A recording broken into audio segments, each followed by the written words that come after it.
16వ వచనం చదువుకుందాం.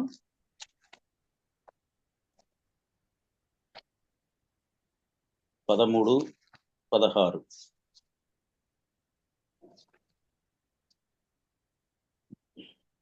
ఏం రాయబడి ఉందంటే, దాసుడు తన యజమానుని కంటే గొప్పవాడు కాడు, పంపబడిన వాడు తన్ను పంపిన వాని కంటే గొప్పవాడు కాడు అని మీతో నిశ్చయముగా చెప్పుతున్నాను. ఈ సంగతులు మీరు ఎరుగుదురు కనుక వీటిని చేసిన ఎడల మీరు ధన్యులగుదురు. చిన్న ప్రార్థన చేసుకుని వాక్యాన్ని ధ్యానం చేసుకుందాం. మహోన్నతుడా, మహాఘనుడు అయిన మా దేవ, ఉదయకాల సమయంలో నీ సన్నిధికి చేరి వచ్చాం. నా ప్రభువా, మరి సేవకులు పని మీద ఉన్నారు. నా తండ్రి, మరి ఎందుకు పనికిరాని వాడిని నేను మాట్లాడుతూ ఉండగా నన్ను మురుగుపరచండి. నా స్థానంలో ఉండి మీరే మాట్లాడండి. మీరే ఘనత మహిమ ప్రభావాలు పొందుకునమని మా ప్రభువును రక్షకుడైన యేసుక్రీస్తు నామమున స్తుతులు సమర్పించి ప్రార్థించి వేడుకొంచున్నాము తండ్రి. ఆమేన్.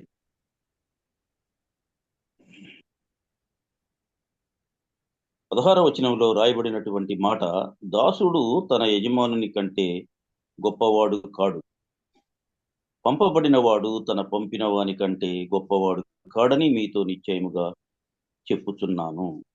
వాస్తవానికి యజమానుడు కొన్ని ప్రత్యేకమైనటువంటి లక్షణాలు కలిగి ఉంటాడు. యజమానుడు తన కార్య నిర్వహణ, తన యాజమాన్యం, అంతేకాదు తనకున్నటువంటి ఆస్తిపాస్తుల నిర్వహణ, పెట్టుబడులు, వీటన్నిటిలోనూ కూడా మరి అదే విధంగా పనివారి నిర్వహణ, యాజమాన్య నిర్వహణ, వీటన్నిటిలో కూడా కొంత ప్రత్యేకమైనటువంటి లక్షణాలు కలిగి ఉంటాడు. అయితే మరి దాసుడు లక్షణం ఏంటంటే, చెప్పిన పని చేయడమే దాసుడి లక్షణం. కనుక దాసుడు ఒకవేళ యజమానుడి కంటే స్పెషల్ క్వాలిటీస్ ఒకవేళ ఉన్నప్పటికీ తను యజమానుడికి లోబడి ఉండాల్సిందే.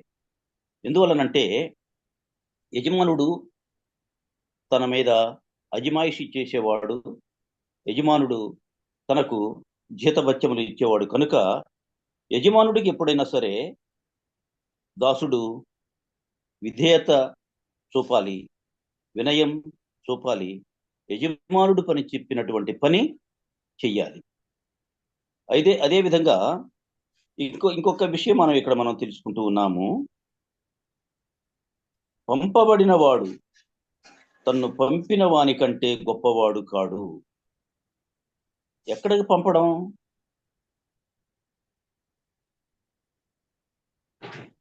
ఎక్కడికి పంపాలి? ఏదైనా రాయభారం కానివ్వండి,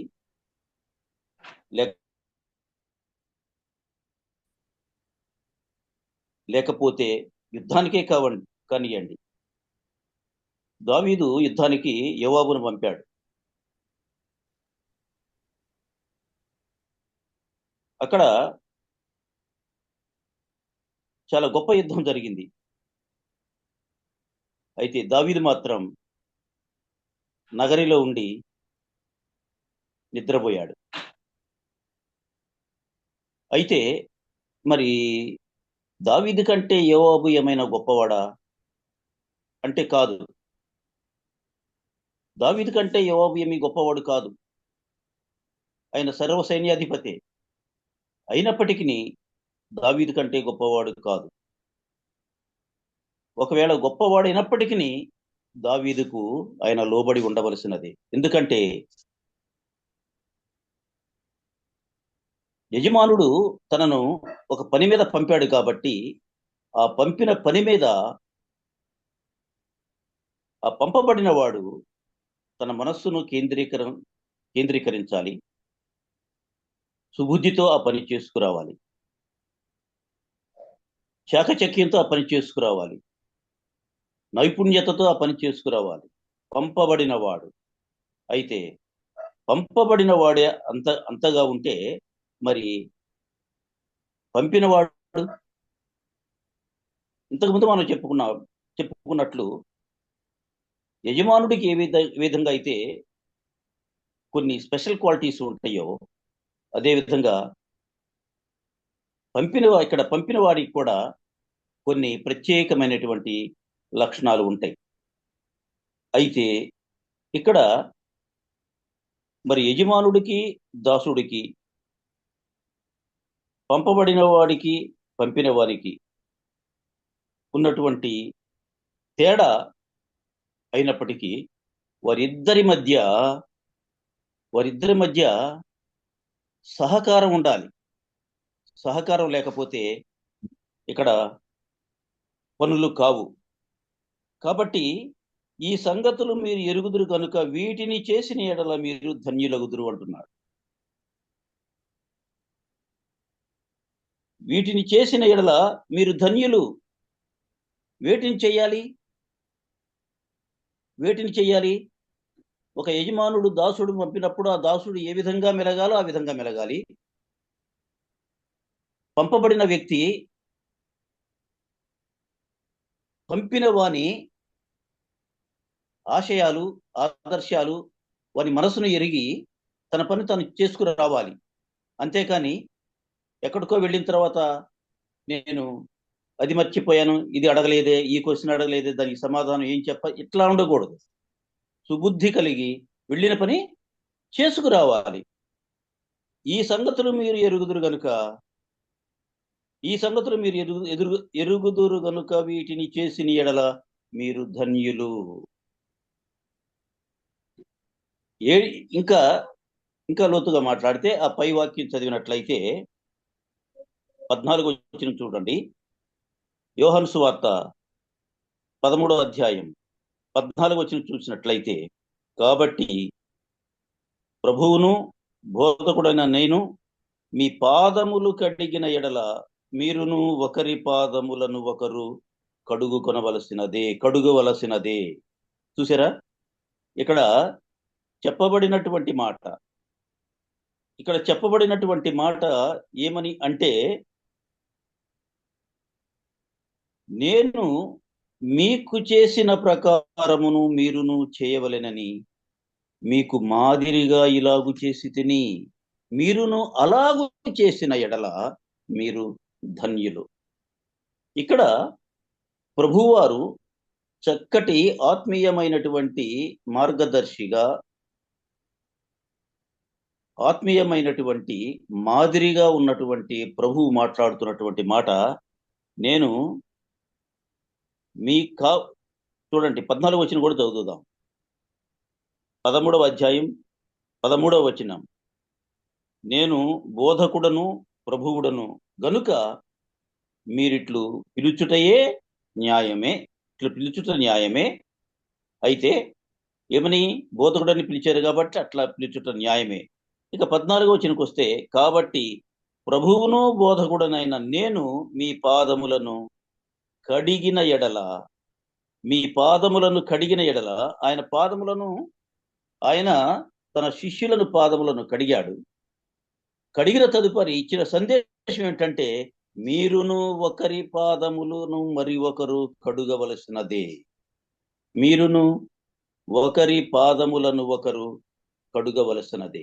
అనగా దీనిలో ఒకరు యజమానుడని లేదు, మీలో ఒకరు యజమానుడని లేదు, ఒకరు దాసుడని లేదు. కానీ మీలో ఒకరినొకరు కడుగుకోవటం వలన మీలో ఒకరినొకరు ప్రేమించడం, ఒకరినొకరు ఆదరించడం, ఒకరినొకరు సహకరించుకోవటం అనే విషయాన్ని మనకి ఇక్కడ ప్రభువారు బోధిస్తూ ఉన్నారు. ఏమని చెప్తున్నాడు? నేను మీకు చేసిన ప్రకారము మీరును చేయవలనని మీకు మాదిరిగా ఇలాగు చేసి తిని, మీకు మాదిరిగా ఉండడానికి నేను ఇలాగ చేశాను. కనుక మీరు కూడా అలాగు చేసిన ఎడల మీరు ధన్యులు, మీరు ధన్యులు. కాబట్టి ఇక్కడ మనం నేర్చుకోవలసినటువంటి పాఠం ఏమిటి అంటే, ప్రభువారు చెప్పినటువంటి మాట, మీరు ఒకరినొకరు, ఒకరి పాదములనొకరు కడుగు కొనవలెను, అలాగు చేసిన ఎడల మీరు ధన్యులగుదురు అని చెప్తున్నాడు. అదే మాట దాని కింద కూడా చెప్పిన మాట, ఇంతకు ముందు మనం చదువుకున్నటువంటి మాట, దాసుడు తన యజమానుడు కంటే గొప్పవాడు కాడు అని చెప్పాడు. రెండవదిగా పంపబడిన వాడు తన్ను పంపిన వాని కంటే గొప్పవాడు కాడు. ఇక్కడ క్రింద భాగం చూసినట్లయితే, పంపబడిన వాడు అనగా అపోస్తలుడు. అపోస్తలను ఎవరు పంపారు? అపోస్తలను ఎవరు పంపారు? ఎక్కడ పంపారు? ఎందుకు పంపారు అనంటే, అపోస్తలను ఎందుకు పంపారు అనంటే, రాజ్య సువార్తను భూదిగంతముల వరకు ప్రకటించండి, సృష్టి యావత్తుకు ప్రకటించండి అని ప్రభువు చెప్పి పంపాడు. అయితే మరి ఇక్కడ చూసినట్లయితే, ప్రభువు పంపినప్పుడు ప్రభువు కంటే వీరేమి గొప్పవారు కాదు కదా. అయినప్పటికీ ప్రభు అన్నమాట, నేను పునరుద్ధానుడై వెళ్ళిన తరువాత ఆదరణకర్త అనే పరిశుద్ధాత్ముడిని నేను పంపిస్తాను. ఆయన మీతో ఉండగా నాకంటే, నేను చేసిన కార్యముల కంటే గొప్ప కార్యములు చేతురు అని చెప్పాడు. అది వాస్తవమే. అయితే పంపిన వారి కంటే అపోస్తలులు గొప్పవారేమీ కాదు కదా. అలాగే యజమానుడు కంటే దాసుడు గొప్పవాడు కాడు కదా. అయితే ఇక్కడ చెప్పబడినటువంటి మాట, పంపబడిన వాడు పంపిన వారి కంటే ఎక్కువవాడు కాదు, గొప్పవాడు కాదు, అధికుడు కాదు. కనుక మీరు నన్ను పోలి మీరు కూడా నడుచుకునుడి. ఈ సంగతులు మీరు ఎరుగుదురు కనుక వీటిని చేసిన ఎడల మీరు ధన్యులగుదురు అని చెప్పాడు. ఇకపోతే ఎఫెసీయులకు రాసిన పత్రిక 2వ అధ్యాయం, ఎఫెసీయులకు రాసిన పత్రిక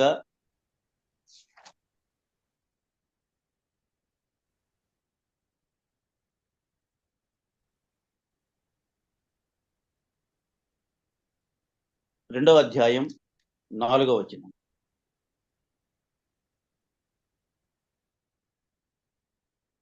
పత్రిక 2వ అధ్యాయం 4వ వచనం చదువుతూ ఉన్నాను. అయినను దేవుడు కరుణా సంపన్నుడయుండి మనము మన అపరాధముల చేత చచ్చిన వారమయ్యుండినప్పుడు సైతము మన ఎడల చూపిన తన మహాప్రేమ చేత మనలను క్రీస్తుతో కూడా బ్రతికించెను అని వ్రాయబడింది. అనగా ఇక్కడ వ్రాయబడినటువంటి మాట, అయినను అంటే, అయినను అనగా మీరు స్వభావ సిద్ధముగా దైవోగ్రతకు పాత్రులయ్యారు. అయినను దేవుడు కరుణా సంపన్నుడయుండి మనము మన అపరాధముల చేత సచ్చిన వారమై ఉన్నప్పుడు, అనగా ఇది వాస్తవమే. దానిపైన చూస్తే 3వ వచనం చూసినట్లయితే, ఎఫెసీయులకు రాసిన పత్రిక 2వ అధ్యాయం 3వ వచనం చూసినట్లయితే, వారితో కలిసి మనమందరమును శరీరము యొక్కయు మనసు యొక్కయు కోరికలను నెరవేర్చుకొనుచు, శరీరము యొక్కయు మనసు యొక్కయు కోరికలను నెరవేర్చుకొనుచు మన శరీరాశలను అనుసరించి మునుపు ప్రవర్తించుచున్నాం. వాస్తవమే కదా. ఈ రక్షణ భాగ్యం లేక మునుపు మనము దేవునిలో లేక మునుపు, మనము ఆరాధన చేయక మునుపు, ప్రభు అంటే ఎవరో, క్రీస్తు అంటే ఎవరో, రక్షణ అంటే ఎవరో తెలిసి కొనక మునుపు మన పరిస్థితి ఇదే. మనసు యొక్కయు శరీరము యొక్కయు మనసు యొక్కయు కోరికలను నెరవేర్చుకొనుచు ఉన్నాం. అంత మాత్రమే కాదు, మన శరీరాశలను అనుసరించి మునుపు ప్రవర్తించాం. కడమవారి వలనే స్వభావ సిద్ధముగా దైవోగ్రతకు పాత్రులమయ్యాం. అయితే అయినను దేవుడు కరుణా సంపన్నుడయ్యుండి, దేవుడు కరుణా సంపన్నుడు. ఎంత సంపన్నుడంటే ఎంత కరుణ తీసినా అది తరగదు, అంత కరుణా సంపన్నుడు. కాబట్టి నువ్వెంత తవ్వినా అది తరగదు. కాబట్టి దేవుడు కరుణా సంపన్నుడయుండి మనము మన అపరాధముల చేత చచ్చిన వారమై ఉండినప్పుడు సైతము మన ఎడల చూపిన తన మహాప్రేమ చేత, ఎంత ప్రేమ, తన మహాప్రేమ చేత మనలను క్రీస్తుతో కూడా బ్రతికించెను. మనము శరీరము యొక్కయు మనసు యొక్కయు కోరికల చొప్పున నడుచుకొనుచు స్వభావ సిద్ధముగా దైవోగ్రతకు పాత్రులమై అయినప్పటికీ కూడా ఆయనను మనలను ప్రేమించాడు. ప్రేమించి ఏం చేశాడు? తన మహాప్రేమ చేత మనలను క్రీస్తుతో కూడా బ్రతికించెను. క్రీస్తుతో కూడా బ్రతికించాడు అంటే దాని అర్థం ఏంటి? అంటే క్రీస్తు బ్రతికాడు, క్రీస్తుతో పాటు మనలను కూడా బ్రతికించాడు. అనగా క్రీస్తు బ్రతికాడు అంటే క్రీస్తు చనిపోయినట్లేగా.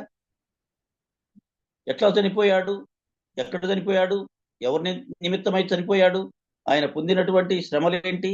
ఆయన పొందినటువంటి శిలువ శిక్ష ఏంటి? ఆయన పొందిన అవమానములేంటి? ఆయన చిందించిన రక్తం ఏమిటి? ఆయన శిలువలో చూపిన ప్రేమ ఏమిటి? వీటన్నిటినీ మనం జ్ఞాపకం చేసుకోవాలి. ఇక్కడ క్రీస్తుతో కూడా బ్రతికించను అంటే క్రీస్తు చనిపోయాడు, బ్రతికాడు. ఆయనతో పాటు మనము కూడా చనిపోయాము, మనలను కూడా బ్రతికించాడు. ఈ విషయాన్ని మనం వెనక్కి వెళ్ళి ఇవన్నీ జ్ఞాపకం చేసుకోవాలి. ఆయన మరణం, ఆయన శిలువలో చేసినటువంటి బలియాగం, ఆయన చిందించినటువంటి పరిశుద్ధమైన రక్తం, ఆయన రక్తధారల ద్వారా పై వచనాల్లో చెప్పుకున్న విధంగా దైవోగ్రతకు పాత్రులమైనటువంటి మనలను ఆయన క్రీస్తుతో కూడా బ్రతికించాడు.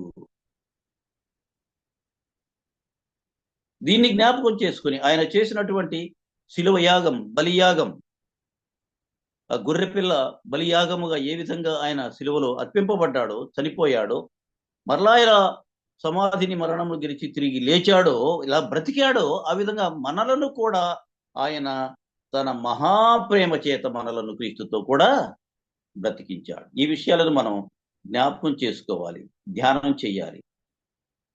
అయితే ఇదల్లా ఎలా జరిగిందట? కృపచేత మీరు రక్షింపబడి ఉన్నారు. కేవలము ఆయన కృపచేతనే, కేవలము ఆయన కృపచేతనే మనలను ఆయన రక్షించుకున్నాడు. దీని ద్వారా తన మహాప్రేమ చేత మనలను బ్రతికించాడు. ఈ రక్షణ మనకు ఇచ్చింది ఎట్లాగూ? కేవలము కృపచేతనే మనము రక్షింపబడిన వారము. తర్వాత 6వ వచనం చదివినట్లయితే, క్రీస్తు యేసునందు ఆయన మనకు చేసిన ఉపకారము ద్వారా అత్యధికమైన తన కృపా మహిదైశ్వర్యమును రాబో యుగములలో కనబరుచు నిమిత్తము. చూసారా? అంటే ఇక్కడ మనం ధ్యానం చేసినట్లయితే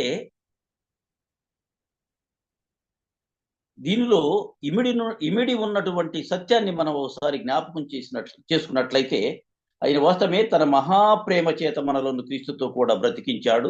ఆ బ్రతికించడం అనేది రక్షణే. ఆ రక్షణ ఆయన కృపచేత మనకు ఇచ్చాడు రక్షణ.